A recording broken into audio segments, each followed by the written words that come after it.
Baker here with our latest episode of Endurance Driving Tips, brought to us by Discovery Parts. And again, they're your source for all your driving gear or any parts you need to get out on the racetrack. And what we're here to talk about you today is brake pressure. And again, how to avoid lockup. So we're going to talk a little bit about that today and try to help you just work through that process, especially if you're new to driving on the racetrack, which again, for a lot of people in endurance racing, you know, you're getting into Lemons, you're getting into Champ Car, Lucky Dog. You're into a situation where you're brand new to driving on the racetrack, and a lot of times things seem like they're almost in panic mode. We're going to talk about how to try to take that panic mode and slow it down. So here we are, we're going to talk about brake pedal pressure. And I got this simple eraser here to show you. So my hand's going to be my foot, right? And then this is going to be the brake pedal. Now, when you're in panic mode on the streets, right? You do this if you get into a near traffic jam wreck. You just smack it, right?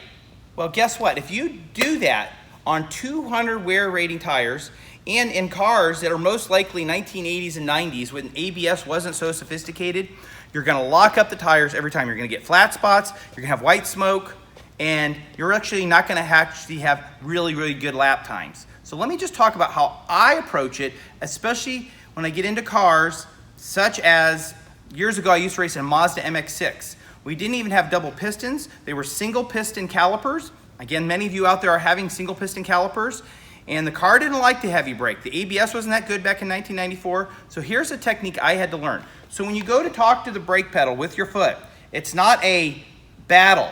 You got to be in sync, like a ballet.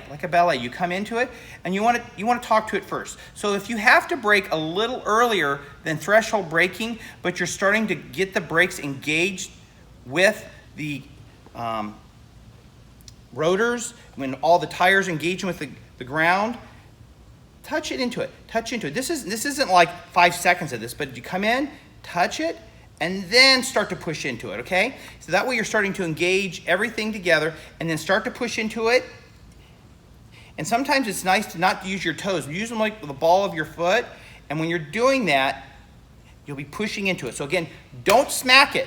Come in, talk to it, and then bring the pressure in, okay? And if you're starting to feel lockup, you can kind of modulate your foot. Bring it in and out. A lot of times you can engage, bring it out a little bit, and then re-engage a little bit more later. Okay, so again, this is all happening in milliseconds, but talk to it, bring it in, and then if you're starting to feel like it's getting locked up, bring it out a little bit and bring it back in. But if you keep it push more, and you get lockup, that's because you should have engaged maybe a little bit earlier, softer, and when you started to feel that lockup, you should have pulled back out and pulled back in a little bit.